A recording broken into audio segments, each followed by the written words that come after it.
Hello. Hi friend, कैसे हो? मेरे सभी फ्रेंडों को सुबह की गुड मॉर्निंग। कैसे हो? आज भगवान शंकर और माँ पार्वती का दिन, आपका पहला हफ्ता इनकी कृपा से कुशल मंगल गुजरे और पूरा हफ्ता अच्छे ढंग से गुजरे। आप लोगों का आशीर्वाद बना रहे, ये हमारे भगवान जी का। सुबह सुबह तुम्हें देव दर्शन मेरे मंदिर के।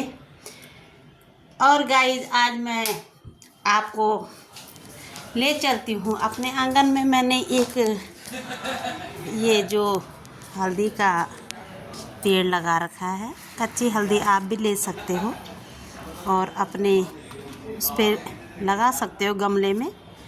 आराम से ये लग जाती है हल्दी, गुणकारी हल्दी जो ये लगा रखी है अपने बालकनी में। आपको दिख रहा है इसका पौधा। ये हल्दी का जो हल्दी हम खाने में डालते हैं, कच्ची हल्दी, इससे मिल जाते। कहीं पे दर्द रहे तो उसमें लगाने के काम आते हैं ये हल्दी का पौधा। तो इसके बारे में मैं आपको ले चलती हूँ। ये बनाई है आज हरी सब्जी।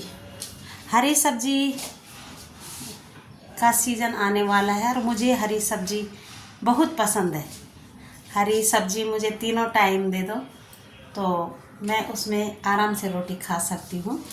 तो थोड़ा सा मैं जो है हरी सब्जी बनाई है कढ़ाई में। ये अभी गरम है, वैसे हस्बैंड खा के चले गए हैं। ये सब्जी है मूली की, मूली के पत्तों की। तो मैं अब यहाँ पे नाश्ता करने जा रही हूँ। मेरा नाश्ता लग रहा है तो मैं आपको आज अभी, वैसे मैं बनाती नहीं हूँ खाते होते समय की वीडियो, लेकिन आज मैंने कहा मैं अपना नाश्ता जो है मेरा हल्का फुल्का सिंपल साधारण सा। तो ये मैंने आज अपने प्लेट में हल्दी का पत्ता रखा है, हल्दी का पत्ता, और साथ में थोड़ा ये है बादाम की चटनी। और इसमें मैं डालती हूँ अपनी गर्मा गर्म, भाप उठ रही है, देखो दिखाई दे रहा है आपको। मैं सब्जी डाल रही हूँ इसमें, मैं सब्जी डालती हूँ अपने लिए। तो मेन मकसद मेरा आज ये वीडियो बनाने का ये था कि हमारे पुराने समय में इतने बर्तनों का यूज़ नहीं होता था, लेकिन बोलते हैं ना, केले और हल्दी के पत्तों में ये तिमल के पात होते हैं, जो अंजीर के पात, तो उनमें सब्जी गर्मा गर्म रखो आप, तो गर्मा गर्म सब्जी परोसने का मतलब पातों में ये है, पत्तल में खाने का स्वास्थ्य पे असर ये पड़ता है कि इसके औषधि गुण जो हरी पत्ते के क्या है, तो गरम सब्जी अगर हम परोसते हैं तो ये गरम पत्ते पे गिरती है और इस हल्दी के जो भी गुण होंगे, औषधि गुण, वो इस सब्जी के साथ मिल जाएंगे और हम इसका भोजन करते हैं तो वो हमारे शरीर को आराम देते हैं और कई बीमारियों से हमें छुटकारा देते हैं। तो मेन मकसद आज का ये वीडियो ब्लॉग बनाने का ये था। और ये मेरी रोटियां हैं, और रोटियां भी आज मैंने अपने उसमें रोटियों पे भी मैंने जो है तिल का तेल में गरम करी हैं। तिल का थोड़ा मेरे को स्वास्थ्य प्रॉब्लम होती है, जॉइंट में पेन होता है, तो तिल का तेल गरम होता है। अब सीज़न सर्दियों का आने लग गया है, सर्दियों का सीज़न आ रहा है, तो उसका गरम होता है ये तेल, गरम तेल होता है तिल का। तो आप भी मतलब स्वास्थ्य का लाभ ले सकते हैं, आप भी इस चीज़ को यूज कर सकते हैं। आपके उसमें भी जो अभी आपने देखा होगा, मैंने आपको बताया है कि आप किस तरह से ये हमारे औषधि तत्व खाने में पड़ जाते हैं और हमारी शारीरिक कई बीमारियां दूर हो जाती हैं। तो पुराने आजकल हम ये आपने देखा होगा, महंगी महंगी प्लेटें बर्तनों का चूज करते हैं कि हम अपने खाने में अच्छे बर्तन हो, ये हो। बात उसकी नहीं है कि अच्छे बर्तन हो, बात यह है कि वो जिस बर्तन में हम खा रहे हैं वो बर्तन, वो धातु हमारे स्वास्थ्य के लिए कितनी गुणकारी है, इस पे कभी गौर करना। पुराने समय में लोग अधिक से ज़्यादा कांसे के बर्तन में खाते थे। कांसे का बर्तन हमारे सनातन धर्म में एक स्वच्छ और पवित्र माना गया है।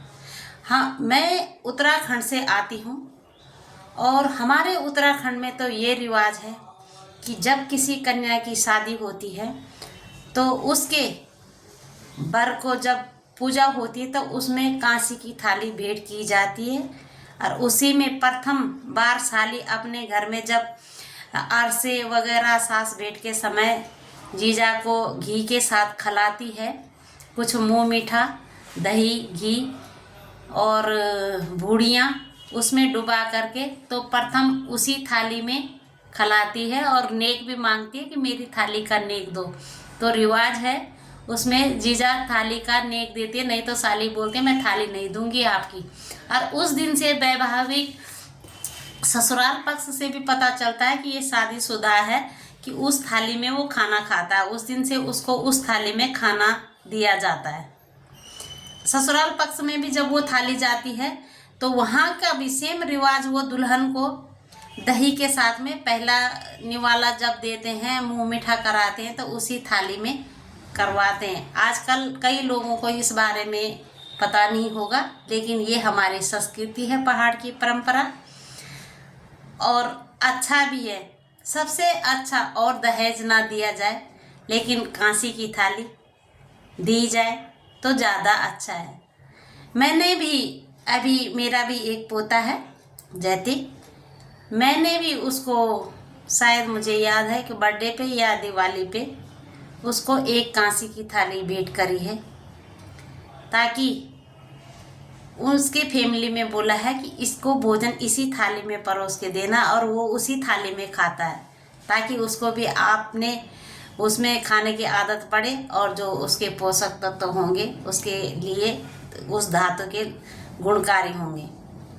तो इसीलिए मैंने आज का ये अपना ब्लॉग बनाया है कि जिनको भी जानकारी नहीं है, कोई नए बच्चे बोलते हैं क्यों खाना पत्तल में, क्यों खाना आदिवासियों के जैसे, लेकिन उसकी गुणवत्ता उससे झलकती है कि जो वो गुण अब जब करता है जिस पेड़ का पत्ता होता है, और वो हमारे लिए ये देख लेना चाहिए कि गुणकारी है कि नहीं। लेकिन हल्दी और अन्य तरह के कई पत्ते हैं वो हमारे लिए गुणकारी ही होते हैं।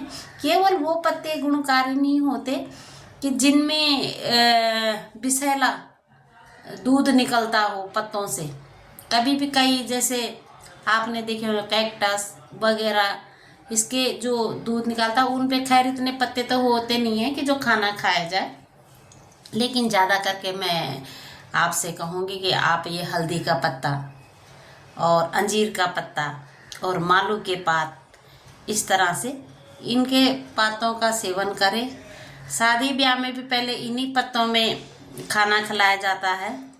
हम, आपने देखा होगा जब पितृपक्ष चलता है तो हम पितृपक्ष में भी केला, और ज़्यादा करके हमने अपने बुजुर्गों को देखा, मैंने तो अपने घर में जहाँ तक देखा है अपनी मम्मी वगैरह को, दादी वगैरह को, तो वो अपने पितृ देवताओं के लिए हल्दी के ही पात में खाना रखते थे। बल्कि आजकल कई लोग हल्दी का पात न समझ करके कनेर का पत्ता ले आते हैं। कनेर का पत्ता नहीं, कनेर का पत्ता लगा, दिखता ऐसा ही है लेकिन डिफरेंस है, और गुणवत्ता में भी डिफरेंस है। हल्दी हमेशा गुणकारी, चाहे खाने में हो, चाहे शरीर पे लगाने में हो, या चाहे शुभ कार्य में यूज करने लायक हो।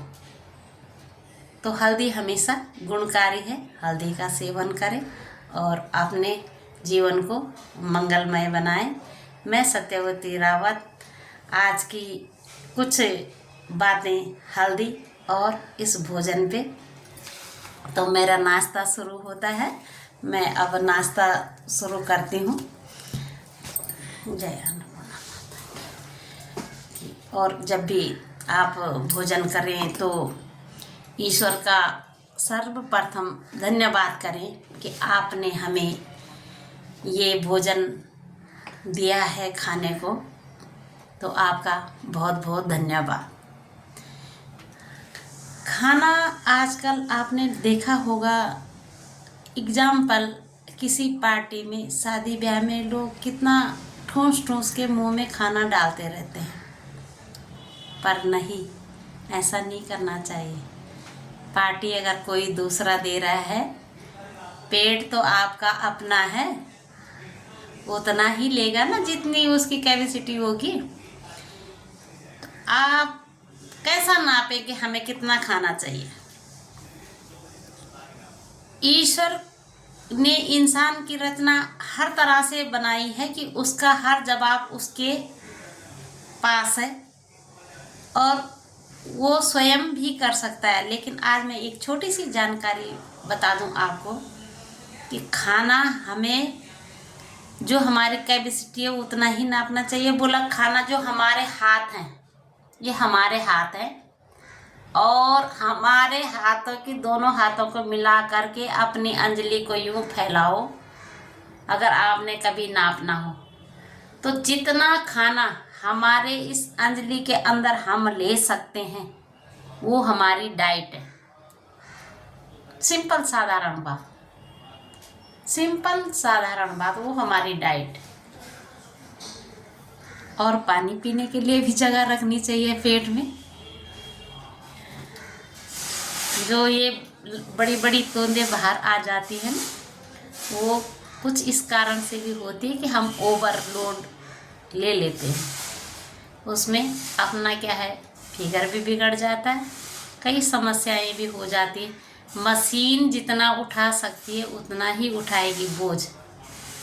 जैसे हमारा शरीर है, अगर हम कुछ भार उठा रहे हैं, अपना सिर में ले जा रहे हैं, अगर हम 50 किलो या 25 किलो या 30 किलो तक उठा सकते हैं अपने अनुसार, तो उतना ही ले जा पाएंगे।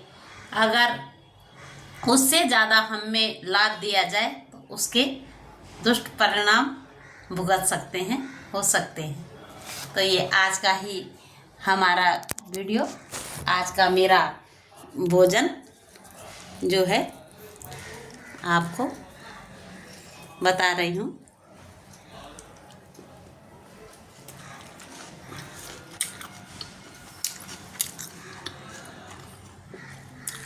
मेरा भोजन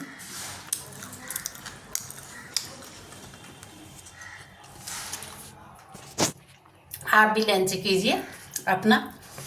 और हरे पत्ते के साथ बोल रहे होंगे, दीदी आज हरे पत्ते के साथ खा रही है। बिल्कुल, ये आज का भोजन मेरा।